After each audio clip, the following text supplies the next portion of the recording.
श्रीमद् भगवत गीता। आज पहला अध्याय हम शुरू करने जा रहे हैं। तो एक मिनट हम सिर्फ उसकी रूपरेखा बता देते हैं कि भगवत गीता जो है महाभारत का हिस्सा है। महाभारत के भीष्म पर्व का हिस्सा आता है।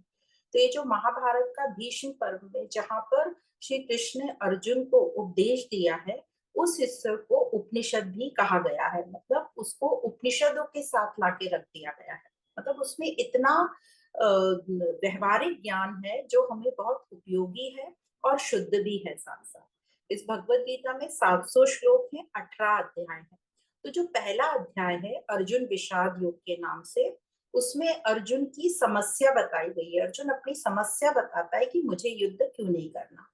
और सिर्फ अर्जुन की समस्या नहीं, अभी आप देखेंगे कि जो पहला श्लोक ही है वो राजा धृतराष्ट्र का है, जो अर्जुन के बड़े पिताजी लगते हैं, उनकी समस्या बताई है।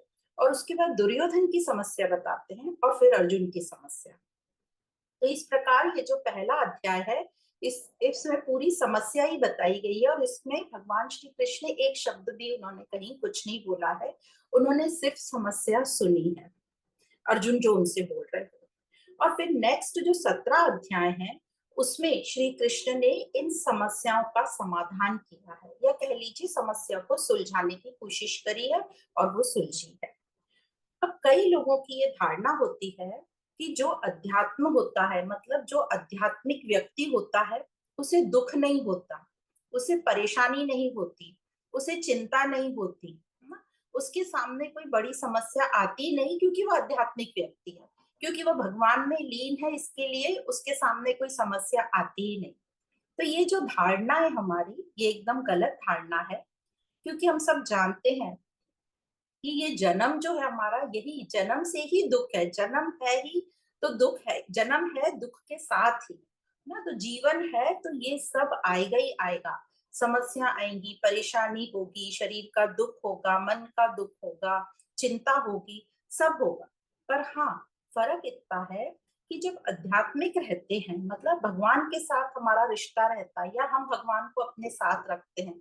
भगवान मतलब यहाँ हम श्री कृष्ण की बात कर रहे हैं, जो यहाँ पर गुरु के रूप में मौजूद है, ब्रह्म रूप, जो सगुण रूप में हमें ज्ञान दे रहे हैं।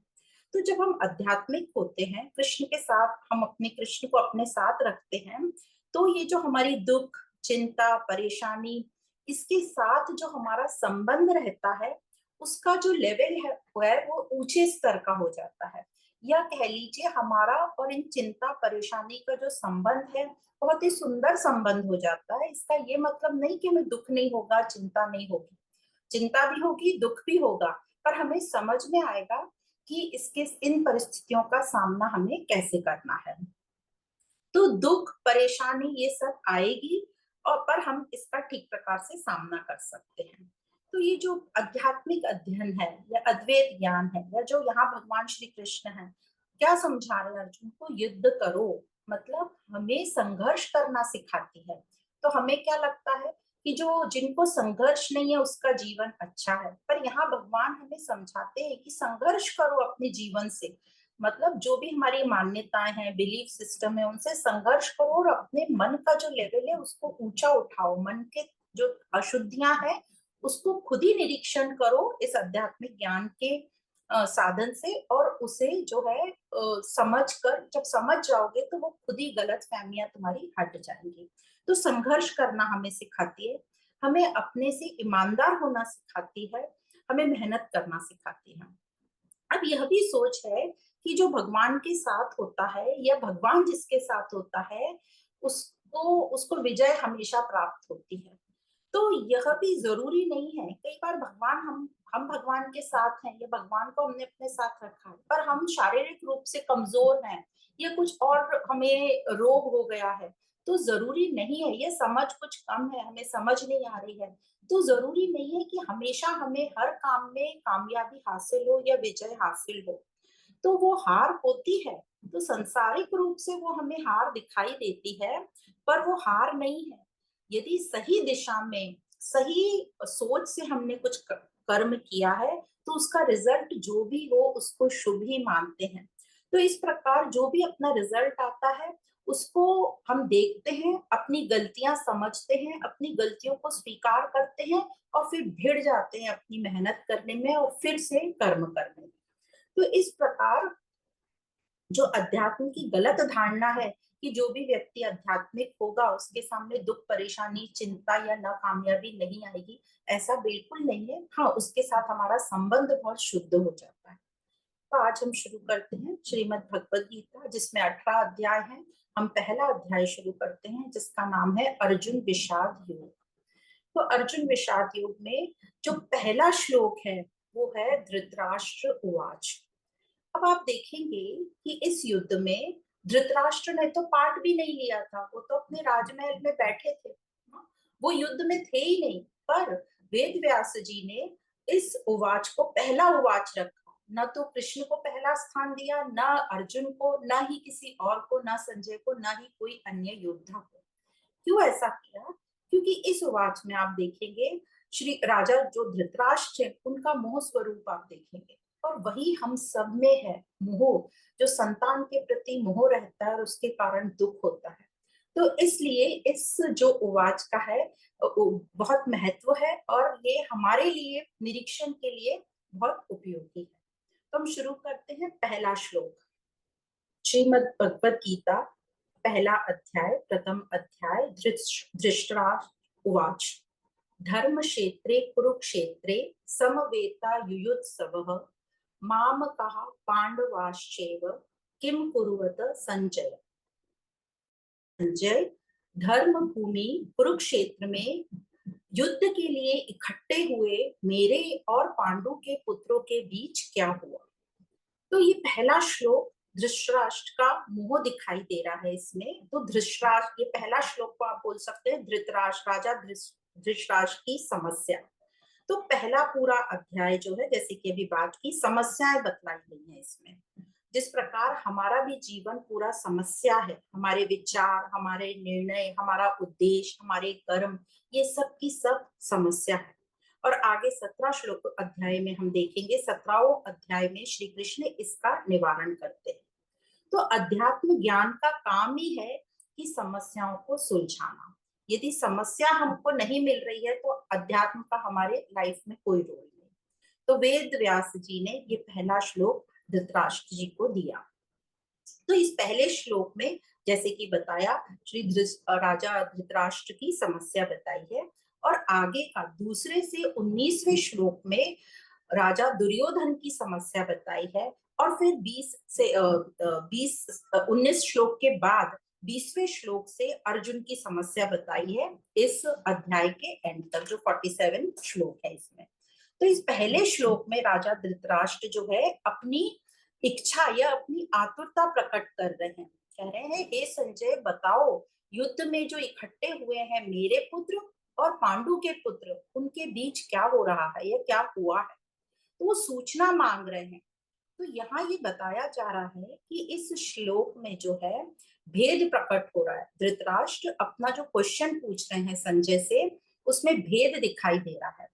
तो यहाँ सोचने वाली बात यह है कि राजा धृतराष्ट्र जो थे वो तो उस राष्ट्र के राजा थे, और जो पांडु उनका छोटा भाई था उसके बड़े भाई थे वो।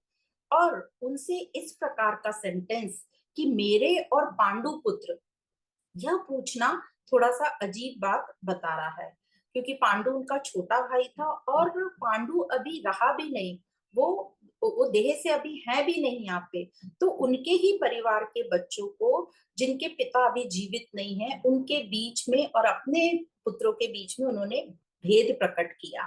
तो ये बताते हैं कि ये मर्यादा के खिलाफ है, एक राजा के भी और एक परिवार के सीनियर सदस्य होने के नाते। तो इस प्रकार जो राजा धृतराष्ट्र की भेद वृत्ति इसमें दिखाई है, अपने पुत्रों के प्रति मोह दिखाई पड़ता है। तो वे सूचना चाह रहे हैं, वे संजय से चाह रहे हैं कि बता दो कि मेरे पुत्र जीत रहे हैं और पांडु पुत्र हार रहे हैं। तो पितृ मोह दिखाई पड़ता है इस श्लोक में। और यह जो मोह बताया है ये मोह वृत्ति है, और इस मोह के कारण ही दुख आता है, ये मोह ही बंधन है। अब जो आध्यात्मिक ज्ञान है, अब बात आती है कि ये मोह का निवारण कैसे हो। तो आध्यात्मिक ज्ञान ही मोह को काटता है। हम सोचते हैं कि बाहर बाहर से हमारे कर्म बदल लो, विचार बदल लो तो मोह कट जाएगा, पर मोह ऐसे नहीं कटता, क्योंकि मोह एक वृत्ति है और वृत्ति के बाद विचार आते हैं और विचारों से हमारा कर्म होता है। तो कर्म एकदम स्थूल चीज है और उसके ऊपर आते हैं विचार, उसके ऊपर आती वृत्ति और उसके ऊपर आती है आत्मा। तो हम इस पे भी बात करेंगे कि ये मन के तीन तल है। तो ये मन के तल आप देख सकते हैं। जो सबसे नीचे का तल होता है वो स्थूल तल होता है, उसके ऊपर सूक्ष्म और उसके ऊपर अति सूक्ष्म और उसके ऊपर आत्मा। तो जो स्थूल होता है वो कर्म और उसके ऊपर जो सूक्ष्म होता है वो जो विचार, जो हमें इतनी जल्दी दिखाई नहीं पड़ते, उनको हम ध्यान से बैठ के अपना अवलोकन करें तभी हमें अपने विचार समझ में आते हैं। उसके ऊपर होती है वृत्ति। तो जो नीचे का तल है उस वह ऊपर के तल से ही करेक्ट हो सकता है। ऊपर का तल नीचे के तल से करेक्ट नहीं होता। जैसे हम कर्म में सुधार कर ले तो हमारे विचार या वृत्ति नहीं सुधरेगी। तो ये आत्मिक ताकत ही हमारी वृत्ति को निवृत्त करता है ना, इसका उल्टा पॉसिबल नहीं होता है मुझे। तो यहाँ टीकाकार जो है वो कहते हैं कि यह श्लोक में जो माम कहा और पांडवा है, कहने का मतलब है धृतराष्ट्र जी के मन में जो भेद बुद्धि है, उस उनके मन में जो हलचल है, उसी से ये पूरा युद्ध की शुरुआत हो चुकी थी, मतलब लड़ाई पैदा हुई। और जो अर्जुन के मन में होने वाली हलचल है, उससे गीता प्रकट हुई। तो ये जो मन के तीन तल बताए, इसको हमें ठीक प्रकार से समझ लेना है। अब बात आती है ये वृत्ति क्या है। तो जो वृत्ति है, वृत्ति को हम बोल सकते हैं टेंडेंसी होती है, डिस्टर्बेंस। जैसे हमने अहम वृत्ति की लास्ट टाइम बात की थी। तो अहम वृत्ति सबकी माँ होती है, सभी वृत्तियों की। तो जैसे ही हम पैदा होते हैं, हम वृत्ति के साथ ही पैदा होते हैं। यह वृत्ति को हम ठीक प्रकार से समझें तो ये जो वृत्ति को, वृत्त का मतलब है होता है गोल आकार, और हम ये जानते हैं कि निराकार का कोई आकार नहीं होता। अब जब आकार आ गया मतलब सीमित हो गया। जैसे एग्जाम्पल हम ले सकते हैं आकाश। आकाश खाली है, अनंत है, पर हमें उसमें यदि कुछ आकार दिखने लगे तो वो लिमिट कर देते हैं, हम उसको सीमित कर देते हैं, फिर हमें वो आकार दिखने लगता है, आकाश दिखाई नहीं देता। या आकाश के नीचे बादल आ जाए तो हम उसको खंडित कर देते हैं। तो मन में भी कुछ भी होता है, मन में कुछ भी हो जाना, वृत्ति उसको कहा जाता है। अब ये जो वृत्तियां हैं ये आकारों को जन्म देती हैं और आकार संसार को जन्म देता है। और जैसे कि बताया वृत्ति का मतलब गोल होता है, तो वृत्तियां हमें गोल गोल घुमाती रहती है। जैसे हमारे में मोह वृत्ति हुई, मोह से हमें निराशा आई, हमें अपने बच्चों से बहुत मोह हो गया और फिर हमें उनसे बहुत आशाएं हो गई और हमारी आशाएं पूरी नहीं हुई, हम निराश हो। पर यहीं पे साइकिल खत्म नहीं होता। हम निराश हुए, फिर अगले दिन हमें उससे आशा हो जाती है, या दूसरे ही पल फिर हम आशा करेंगे, फिर निराशा। तो ये साइकिल गोल गोल घूमता रहता है। तो वृत्ति को निवृत्त करने का एक ही तरीका है और वो होता है आध्यात्मिक ज्ञान। तो मैं हूं मतलब अहम, ये है पहली वृत्ति, ये पहला भाव। तो पहला भाव उठता है मैं हूं। बाकी की जो सारी वृत्तियां हैं ये इस मैं हूं के पीछे पीछे आती हैं। तो मन का कुछ भी आकार ले लेना ही वृत्ति है। इसलिए मन में जो भी कुछ चल रहा है उसको कभी भी सत्य नहीं मानना, वो हमारी कल्पना है, हमारा इमेजिनेशन है। आप कितने भी शुद्ध विचारों से हो, अभी जब हमको संसार भी दिख रहा है और मैं हूं भी पता है, तब तो अभी जो भी हमारे मन में आएगा वो हमारी इमेजिनेशन है, काल्पनिक है। और वृत्ति से विचार उत्पन्न होते हैं और विचारों से कर्म होता है। तो बाहर बाहर से कर्मों को ठीक कर लेने से कोई भी विचार या वृत्ति निवृत्त नहीं होते, क्योंकि कर्म सबसे स्थूल है। तो कर्म तो हमको बाहर से दिख जाते हैं कि हम गलत कर्म कर रहे हैं, कर पर कई बार हमारे विचार अशुद्ध रहते हैं, हम कर्मों को बाहर बाहर से ठीक कर लेते हैं। जैसे हमारे समाज में बहुत है कि हम मॉरली बहुत, नैतिक गुण हमारे में इतने कूट कूट के भर दिए हैं कि बाहर से हम लोगों को रिस्पेक्ट करेंगे, नमस्ते करेंगे, प्रणाम करेंगे, झुकेंगे, बट अंदर हमारे विचार क्या चल रहे हैं ये हमें पता ही नहीं रहता। इसलिए कहते हैं कि बाहर बाहर से स्थूल को ठीक कर लेने से सूक्ष्म ठीक नहीं होगा। वृत्तियों को ऊपर ऊपर से पत्तियों को ऊपर ऊपर से हम कट कर दें तो वो जो पेड़ है उसकी जड़ें ठीक नहीं होंगी। ये एक इसको एग्जाम्पल से समझाया जाता है। तो वृत्तियों को निवृत्त होना ही वेदांत में बताया जाता है, और ये वृत्तियां ही बोझ है, और इसी बोझ को हटाने की बात करता है वेदांत, और इसी बोझ को हटाना ही कहते हैं हल्कापन होना। तो अच्छा बुरी सोच, पाप पुण्य, सुख दुख, काला सफेद, ये सब जो है जो मन में उत्पन्न होते हैं, मन में कुछ भी होना, ये सब वृत्तियां हैं। सुख दुख सब बिल्कुल वृत्तियां हैं।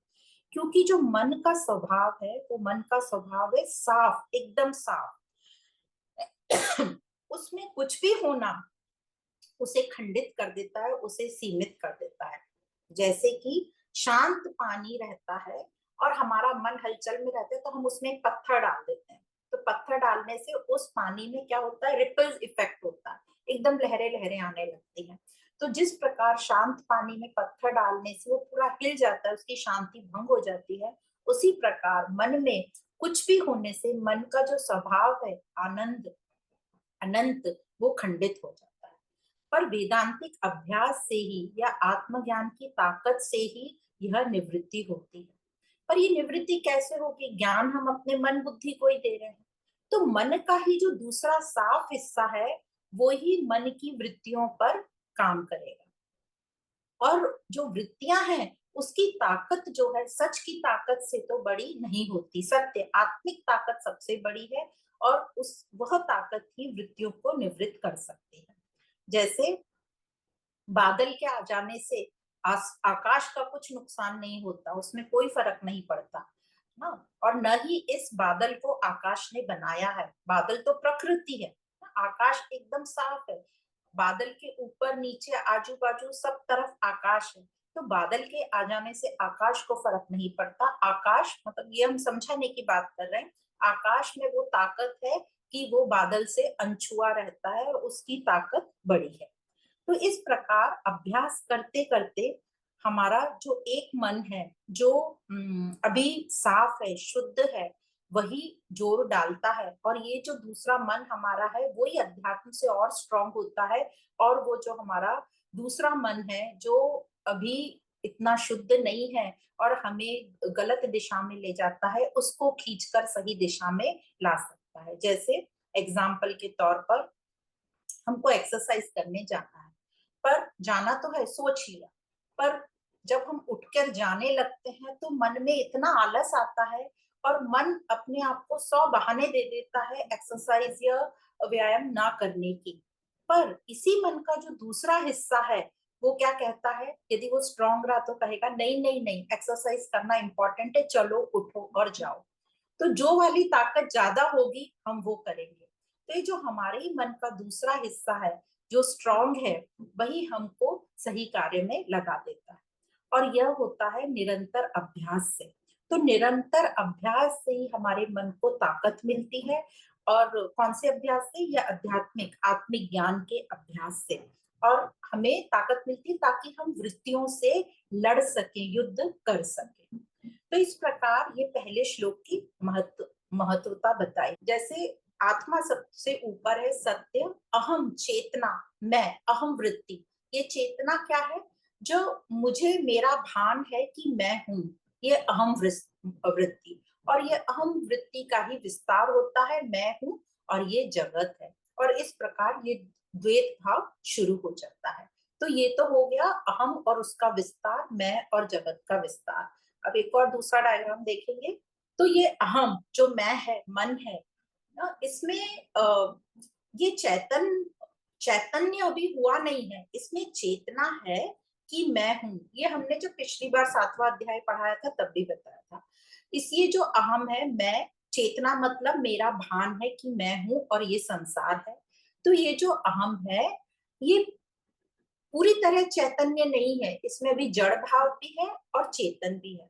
पर इसमें पूरी संभावना है, क्योंकि इसमें चेतना है तो इसमें पूरी संभावना है कि ये चैतन्य आत्मा तक पहुंच पाए। तो इसका एक हिस्सा तो जगत की तरफ इसको अट्रैक्ट करता है, प्रकृति की तरफ, और दूसरा इसी अहम का या अहंकार का हिस्सा हमको आत्मा की तरफ खींचता है। तो इस प्रकार यही अहम पर काम होता है या अहंकार या मैं पर काम होता है। तो ये जो पहला श्लोक है, इसकी जो महत्वता है ये बताई कि राजा धृतराष्ट्र की मोहवृत्ति दिखती है, जो हम सभी में पाई जाती है। इसी के चलते युद्ध छिड़ जाता है और खून खराबा होता है, मारकाट होती है। ये सब होने जा रहा है इस महाभारत में। ये सब क्यों हो रहा है? क्योंकि राजा धृतराष्ट्र को आत्मज्ञान का अभाव होने के कारण मोहवृत्ति इतनी पक्की हो गई उनकी।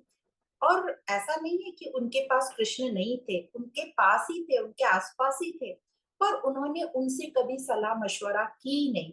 यदि वो अपना चुनाव करते कृष्ण से सलाह करने का, तो कहीं ना कहीं उनकी मोहवृत्ति निवृत्त हो सकती थी। पर उन्होंने उनसे सलाह मशवरा ना करके कुछ ऐसे लोगों से सलाह मशवरा किया जो उन्हीं की मोहवृत्ति को और पक्की करते रहे। जैसे हम सब, वो जो पूरा कथा है वो हम सब जानते हैं। तो ये मोहवृत्ति उनकी इतनी पक्की हो गई कि स्वयं अब कृष्ण शांति दूत बन के जाने के बाद भी वो उस युद्ध को रोक नहीं पाए। तो इस प्रकार यह पहला श्लोक हुआ।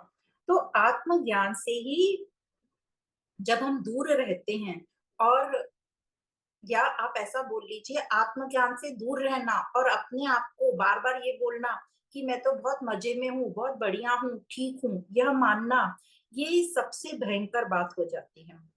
ये सिचुएशन ये सबसे बड़ी हो जाती, भयंकर हो जाती है, क्योंकि इसमें आत्मनिरीक्षण की कमी है। जैसे किसी को कोई बड़ी भारी बीमारी है, उसको कहीं ना कहीं पता है कि मुझे भारी बीमारी है, पर वो हॉस्पिटल जाना नहीं चाहता, वो डॉक्टर से बात नहीं करना चाहता, पर बाहर कहता फिरता है कि मैं तो एकदम ठीक हूँ, मुझे तो कुछ हो ही नहीं सकता, मैं कैसे बीमार हूंगा, मैं तो एकदम फिट हूँ। और बीमारी को साथ लिए लिए ही वो मर जाता है।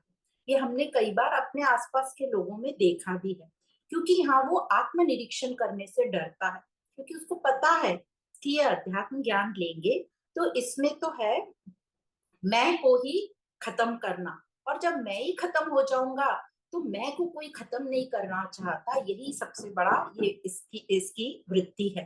तो इसलिए वो अपनी बीमारी को साथ साथ लेता चलता है और ठीक होने का प्रयास ही नहीं करता।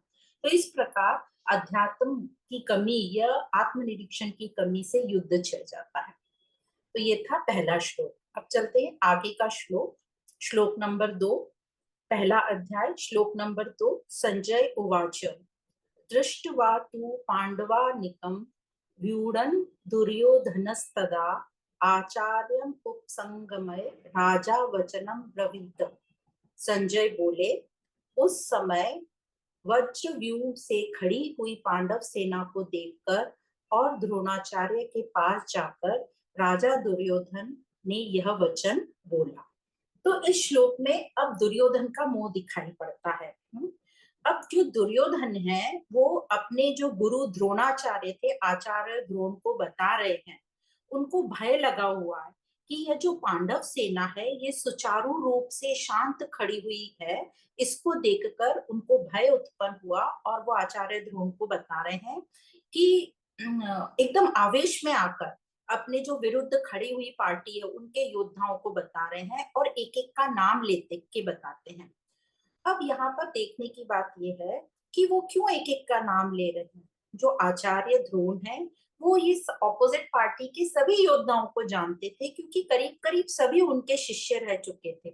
फिर भी दुर्योधन बता रहे हैं क्योंकि वो बहुत ही भयभीत है। अब वो क्यों भयभीत है दुर्योधन? क्योंकि उन्हें पता है कि उन्होंने बहुत से गलत काम किए हैं, अधर्म किया है और अभी भी अधर्म का साथ दे रहे हैं और अधर्म की तरफ खड़े हैं। तो इस प्रकार इस श्लोक में यही बता रहे कि दुर्योधन बहुत भयभीत है और आचार्य ध्रुव को अपनी ऑपोजिट पार्टी मतलब पांडवों के सबके नाम गिनाना शुरू करते हैं। और अब आगे दुर्योधन सभी योद्धाओं के नाम ले लेकर बताते हैं। तो अब यहाँ ये समझ में आती है बात कि जो अधर्म की तरफ खड़े होते हैं उन्हें हमेशा चिंता सताती रहती है। क्या चिंता सताती है? अरे मेरा क्या होगा, हाय मेरा नाश तो नहीं हो जाएगा, सब मर तो नहीं जाएंगे, मैं हार तो नहीं हो जाऊं, हार तो नहीं जाऊंगा। तो इस प्रकार उनको चिंता रहती, क्योंकि उनको अंदर कहीं ना कहीं पता है कि हम जिद्दी हैं और हम मान नहीं रहे हैं बात और हम अधर्म की तरफ है। तो अभी दिखेगा कि ये दुर्योधन में ये जब सारे लक्षण दिखेंगे और दुर्योधन और अर्जुन के समस्याओं में आप देखोगे तो आपको साफ साफ फर्क दिखेगा। दुर्योधन जो बोल रहा है और अर्जुन जो बोल रहा है, दोनों की चिंताओं में फर्क दिखेगा। दोनों को चिंता हो रही है, दोनों को परेशानी है। पर जो दुर्योधन की चिंता है, वह क्या चिंता है कि हाय अभी क्या होगा, ये सब तो देखो पांडव कितने स्ट्रांग दिख रहे हैं और हमारी तो सेना इतनी पर्याप्त नहीं लग रही। हालांकि दुर्योधन की सेवा पांडवों की सेना से कहीं ज्यादा थी, फिर भी उसको ऐसे विचार हैं। तो जो दुर्योधन की चिंता है वो क्या है, मेरा क्या होगा, मेरा अपना व्यक्तिगत अहंकार स्वार्थ, तो वो उसको उसकी चिंता कृष्ण से दूर कर रही है। और अर्जुन की चिंता क्या है, अर्जुन की चिंता है मैं कैसे अपने संबंधियों को मारूंगा, मैं ऐसी हिंसा कैसे कर सकता हूँ। वो जो पितामह हैं, जो आचार्य हैं, जिन्होंने मुझे सिखाया, जिन्होंने मुझे गोद में खिलाया, मेरे मामा लोग हैं, मेरे काका लोग हैं, उन मेरे भाई लोग हैं, उन सबको मैं कैसे मारूंगा। हालांकि इन्हीं भाइयों ने अर्जुन को पहले मारने की कोशिश करी, अर्जुन और उनके सभी भाइयों को। पर ये था अर्जुन की चिंता। तो दोनों की चिंता के लेवल में फर्क देखिए। तो अर्जुन की जो चिंता है, वो चिंता उसको कृष्ण के पास ले जाती है। तो ये समझ आता है कि श्री कृष्ण का साथ ना हो तो कैसी कैसी बातों में आप अटके पड़े रहेंगे, किस लेवल पर हम आ जाते हैं जब अध्यात्म हमारे साथ नहीं होता। और जिसने कृष्ण का साथ किया वो ये फालतू बातों से बिल्कुल बच जाते हैं, इससे उनका पीछा छूट जाता है। तो ऐसा नहीं है, जैसे बार बार बोल रहे हैं कि कृष्ण का साथ लेने से उसकी चिंता खत्म हो जाएगी या परेशानी प्रॉब्लम नहीं रहेगी, रहेगी, पर उसकी चिंता और परेशानी का लेवल अब ऊंचा हो जाएगा। तो जैसे कहते हैं ना, ऊंचे लोग ऊंची पसंद। तो ऊंचे लोगों का साथ रखोगे, जैसे यहाँ बता रहे हैं श्री कृष्ण का साथ रहेगा, तो उसकी चिंता का लेवल भी ऊंचा हो जाएगा, चिंता के साथ जो हमारा संबंध होगा वो उच्च हो जाएगा। इसलिए महात्मा लोग कहते हैं कि जो हमारी चिंता है उससे हमारी चेतना का स्तर पता चलता है। जैसे कि एक योगी की चिंता और एक बिल्कुल भी मूर्ख व्यक्ति की चिंता, दोनों को चिंता रहेगी। पर योगी को क्या चिंता रहेगी कि मैं अपनी वृत्तियों को ठीक प्रकार से क्यों नहीं कर पा रहा हूँ, मैं इस रास्ते पे जल्दी जल्दी क्यों नहीं चल पा रहा हूँ, मैं बार बार नीचे क्यों गिर जाता हूँ। और एक मूर्ख को क्या चिंता रहेगी, अरे आज मुझे मेरा नशा करने का डोज नहीं मिला, कब मिलेगा, उसके पैसे मेरे पास नहीं। अब मौज की बात करें तो मूर्ख को तो बिल्कुल मौज क्या, उसको अपना नशा मिल गया तो वो मौज में आ जाएगा। पर जो योगी की मौज क्या रहेगी, उसने अपनी वृत्ति पे कुछ काम कर लिया, आत्मनिरीक्षण कर लिया, तो उसकी मौज रहेगी। या उसने आत्मनिरीक्षण नहीं भी किया पर वो आध्यात्मिक रास्ते पे है, चल रहा है, आत्मनिरीक्षण कर रहा है, पर अपना प्रोग्रेस नहीं कर पा रहा, तो भी जो है उसकी स्थिति मूर्ख की मौज से अच्छी रहेगी। तो योगी की चिंता मूर्ख की मौज से लाख गुना अच्छी बताई। तो चिंता करनी है तो हमें ऊंचे दर्जे की चिंता करें, हम नीची निचले दर्जे की बातों में हम नहीं फंसे रहें। तो इस प्रकार था ये श्लोक नंबर 2। अब आगे चलते हैं श्लोक नंबर 3 पे। श्लोक नंबर 3, अब ये संजय आगे बता रहे हैं कि ये सब जो धृतराष्ट्र के पुत्र हैं दुर्योधन, वो क्या कर रहे हैं। तो श्लोक नंबर 3, पश्येतां पांडुपुत्राणाम् आचार्य महतिं चमूं व्यूढ़ान द्रुपद पुत्रेण तव शिष्येण धीमता। कह रहे हे आचार्य, आपके बुद्धिमान शिष्य द्रुपद पुत्र धृष्टद्युम्न के द्वारा व्यू रचना से खड़ी हुई पांडवों की इस बड़ी भारी सेना को देखिए। तो राजा द्रुपद, अब क्या बोल रहे हैं दुर्योधन, गुरु द्रोणाचार्य को सेना बता रहे हैं। कह रहे हैं राजा द्रुपद के पुत्र धृष्टद्युम्न, जिसका जन्म राजा द्रुपद ने आपकी हत्या के लिए, आपको मारने के उद्देश्य से कराया है, ये धृष्टद्युम्न सेनापति के रूप में खड़े हैं। और द्रुपद पुत्र कहने का मतलब है, क्यों बोला द्रुपद पुत्र, डायरेक्ट क्यों नहीं बोल दिया धृष्टद्युम्न, क्योंकि द्रुपद कहने से जो द्रोणाचार्य उनको उनका बैर भाव याद दिलाने के लिए कहा गया है। क्योंकि द्रोणाचार्य और राजा द्रुपद एक जमाने में मित्र थे, बाद में उनमें किसी कारण से शत्रुता आ गई, तो वो याद दिलाने के लिए दुर्योधन ऐसे विचार प्रकट कर रहा है। तो वो कह रहा है कि यदि पांडव आपसे इतना स्नेह रखते होते तो कम से कम आपके सामने आपके मारने वाले सेनापति को तो नहीं खड़े करते।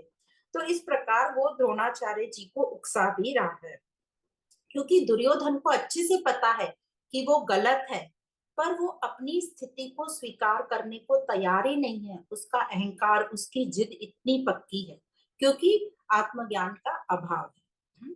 अपने वो भी किससे हमेशा जाने सलाह मशवरा करता था? अपने मामा से, जिनके मन में भी द्वेष भाव था। क्या द्वेष भाव था? कि मेरी बहन का विवाह इस अंधे से कैसे करा दिया। तो उसको भी इस पूरे कुरुवंश का से बदला लेना था, तो वो भी उसको उल्टी उल्टी सलाह देता था। तो अपने भय चिंता को छुपाने के लिए दुर्योधन ये सब कहता चला जा रहा है, उसके अंदर भय भरा हुआ है। तो यही हमारे साथ होता है, हम ठीक नहीं होते, हम ये स्वीकार ही नहीं करते और कहते फिरते हैं कि हम तो ठीक हैं, देखो। और हम क्या करते हैं, अपने आप को ये स्वीकार तो करते नहीं, और एक छोटी सी भगवत गीता हम अपने पर्स में रख लेंगे और सबको निकाल निकाल के बताएंगे कि हम गीता पढ़ते हैं। भले ये बात नहीं है कि गलत बात है गीता रखना, हम भी रखते हैं, सबको रखनी चाहिए, पर वो पढ़ते नहीं है, सिर्फ अपने पर्स में रखते हैं।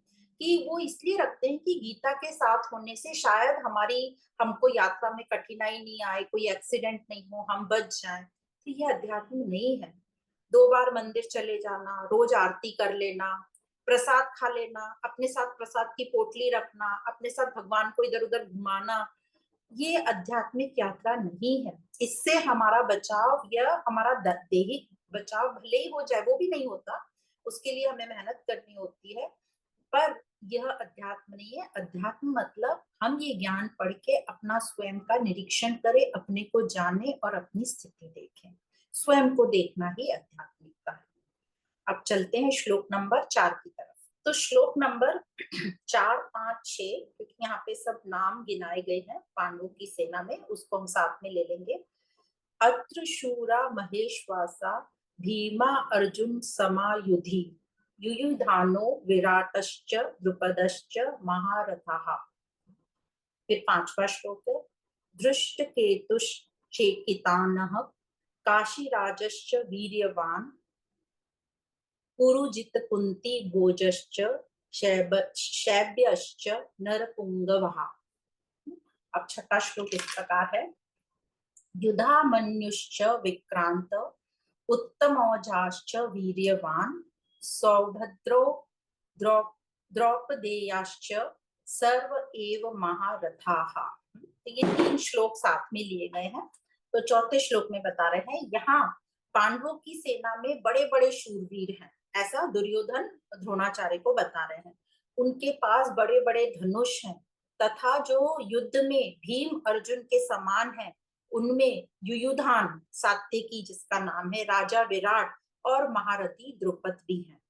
तो ये युयुधान जो है सात्यकी, ये अर्जुन के शिष्य कहे जाते हैं। उन्होंने अर्जुन से शस्त्र अस्त्र विद्या सीखी थी, और यह महाभारत युद्ध में ये भी मारे गए थे, और ये बहुत ही शूरवीर है। फिर है राजा विराट जो है ही शूरवीर, और राजा द्रुपद जो द्रोणाचार्य के पहले मित्र थे, वो भी बहुत शूरवीर हैं, और अब द्रोणाचार्य के दुश्मन बन गए हैं। और फिर 5वें श्लोक में बताते हैं, दृष्ट केतु और चेकितान तथा काशी राज भी हैं। तो दृष्ट केतु कौन है? शिशुपाल का पुत्र है, जो शिशुपाल को कृष्ण ने मारा था, और फिर भी देखो वो कृष्ण की तरफ ही खड़ा है दृष्ट केतु। और चेकितान ये भी यादव था एक, और काशीराज जैसे बड़े, ये काशीराज बड़े वीर हैं जिनसे तुम सावधान रहना, ये भी युद्ध में मारे गए थे। फिर होते पुरुजित और कुंती भोज, ये दोनों कुंती के भाई थे, मतलब पांडवों के मामा थे, ये भी मारे गए थे युद्ध में। तथा मनुष्यों में श्रेष्ठ शैब्य भी हैं। ये जो शैब्य कौन है? ये कॉमन रिश्तेदार है कौरव और पांडवों के, पर ये पांडवों के पक्ष में खड़े हुए थे।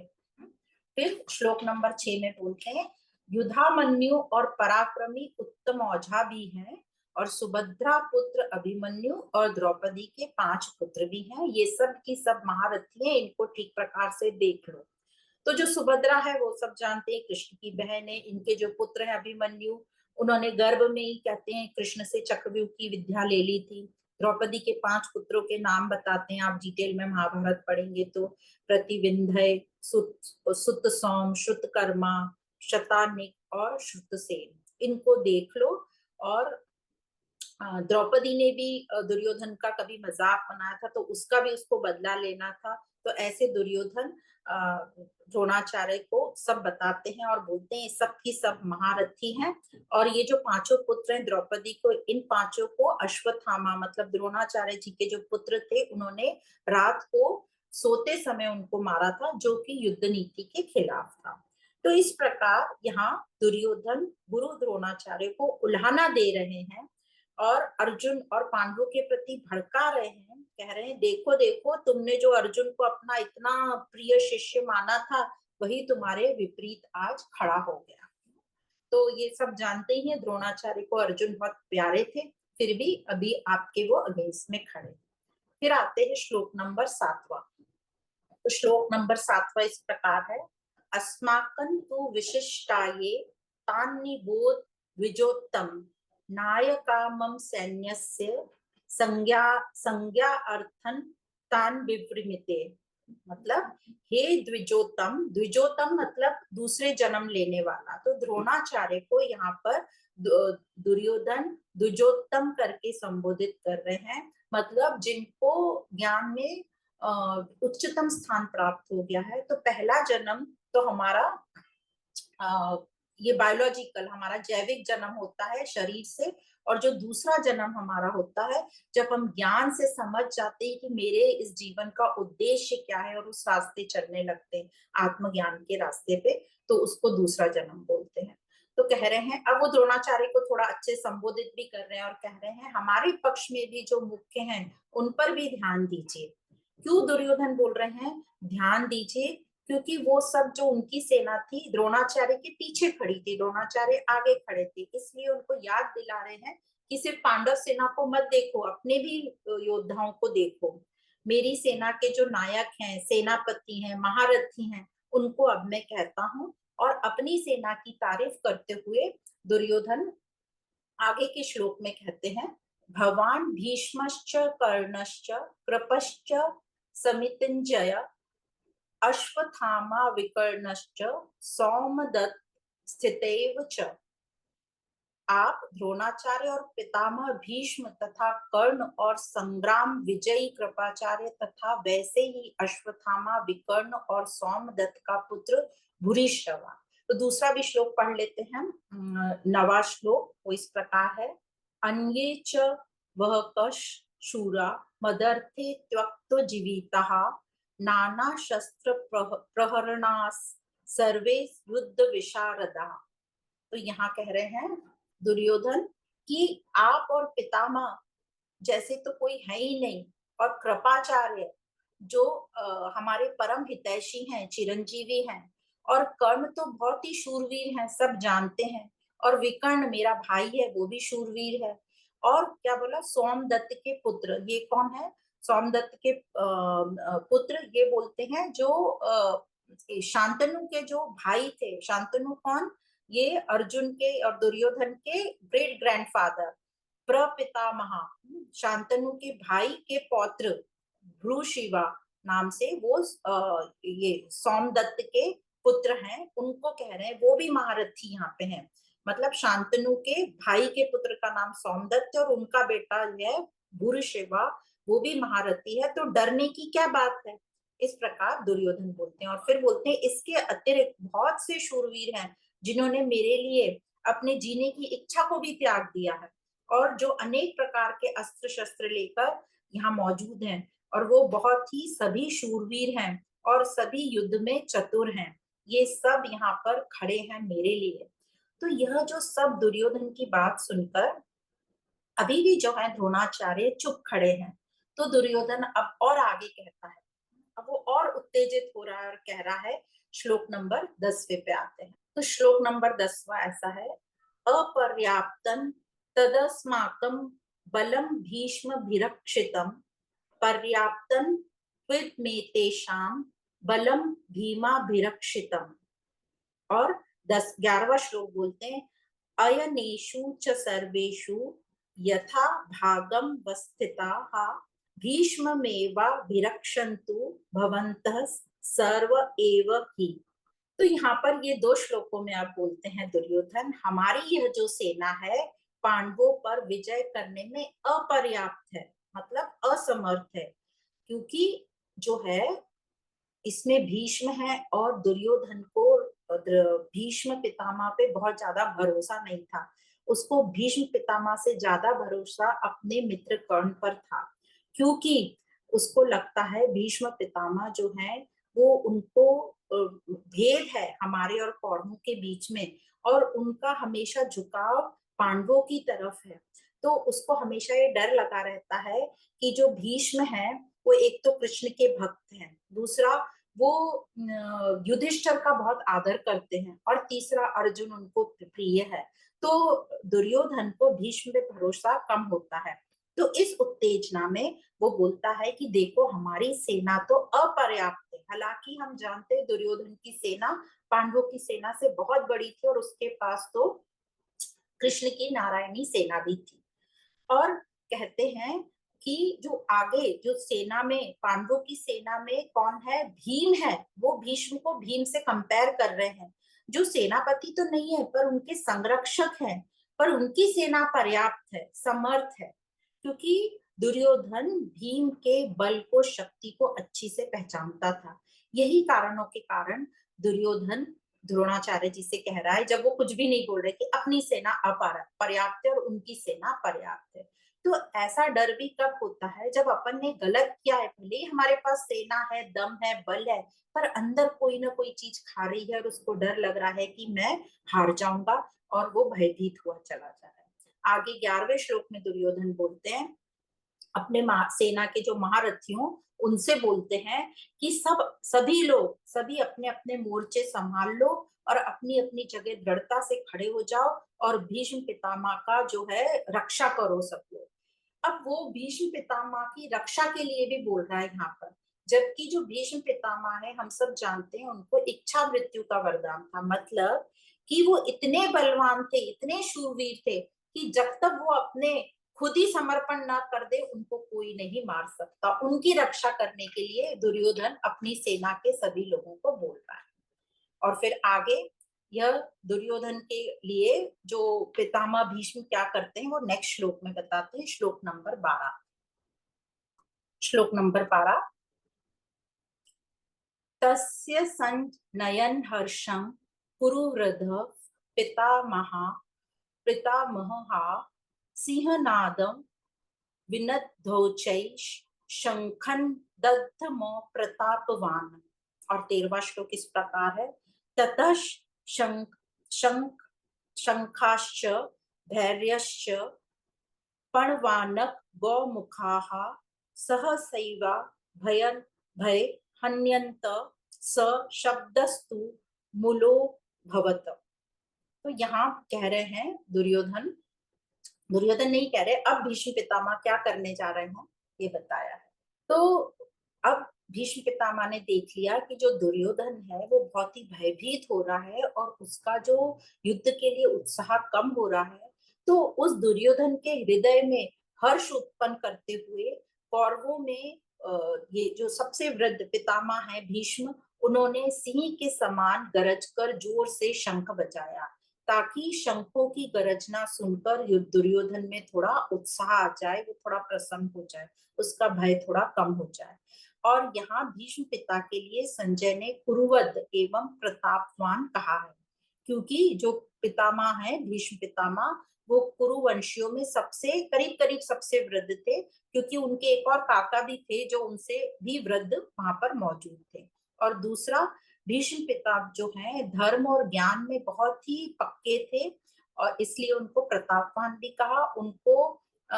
उनको त्याग की मिसाल थे वो, जैसे हम सब जानते हैं कि उन्होंने क्या त्याग किया था, उन्होंने त्याग किया कि मैं विवाह नहीं करूंगा और राज्य नहीं लूंगा, ताकि जो मेरे पिता हैं जो दूसरा विवाह करने जा रहे हैं उनको उनके पुत्रों को राज्य मिले।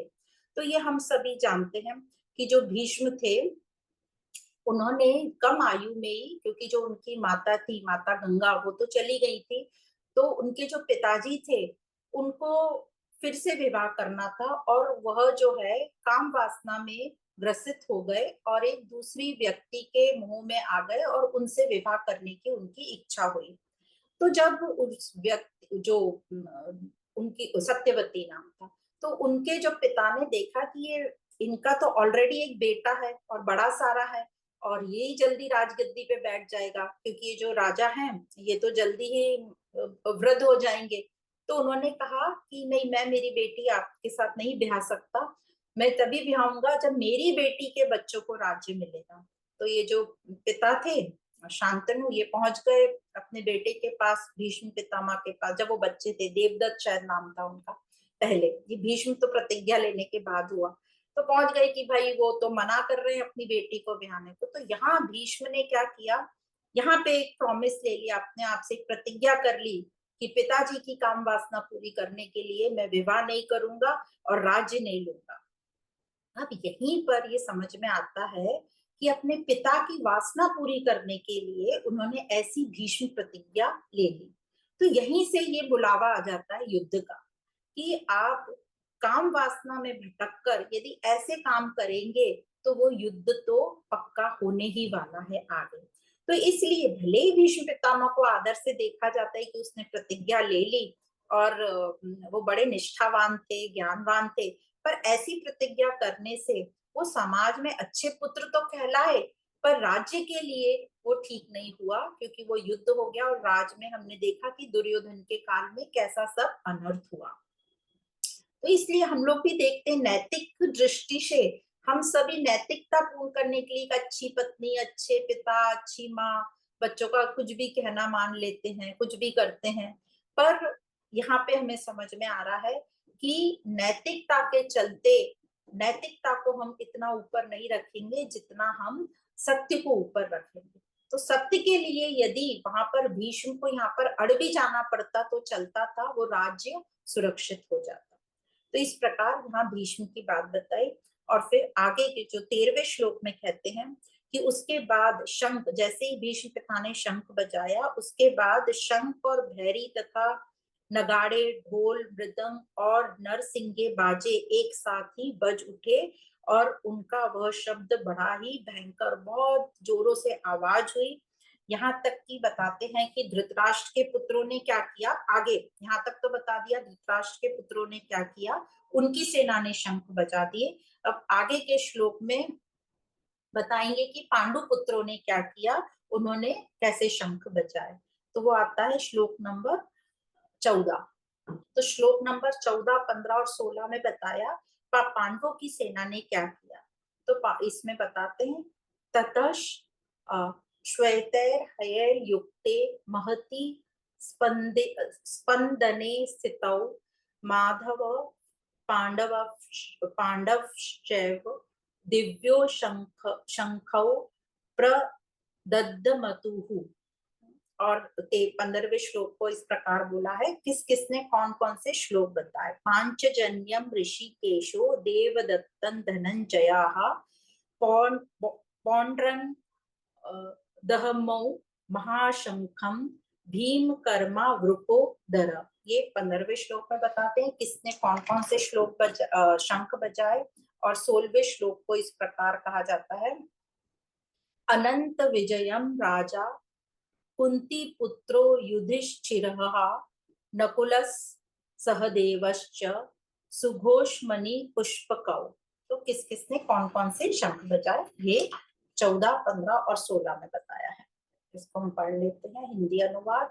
तो कृष्ण को यहाँ पर अलग अलग नामों से संबोधित किया है। तो पहला तो कृष्ण हमें पता ही है नाम।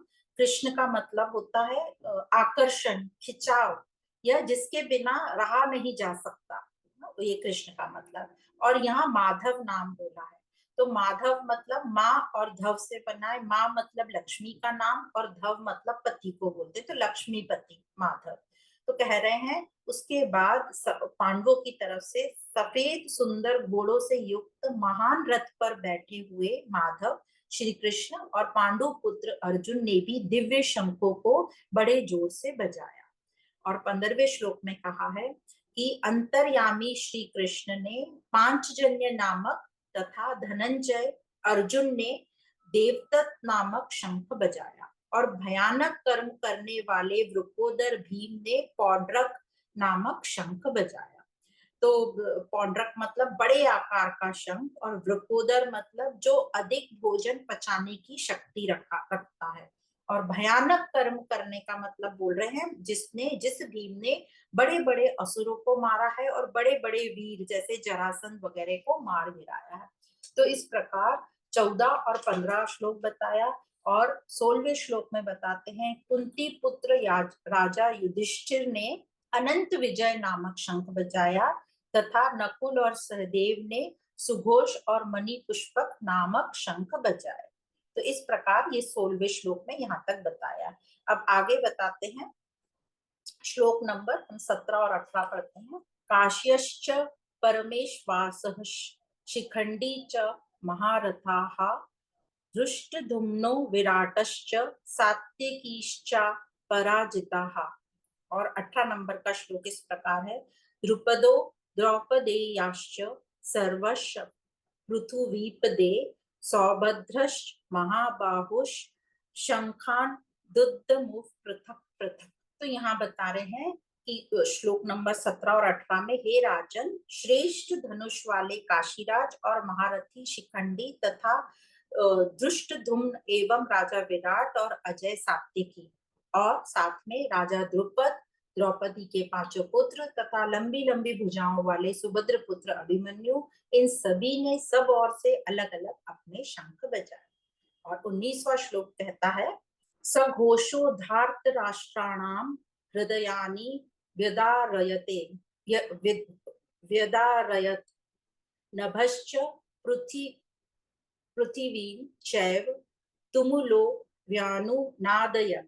तो यहाँ कह रहे हैं और पांडव सेना के शंखों के मतलब उस भयंकर शब्द ने आकाश और पृथ्वी को भी गुंजायमान कर दिया और अन्याय पूर्वक राज्य हड़पने वाले दुर्योधन आदि के हृदय विदीर्ण कर दिए, मतलब छेद कर दिए, उनको दुख पहुंच एकदम से हर्ट हुआ जोर से।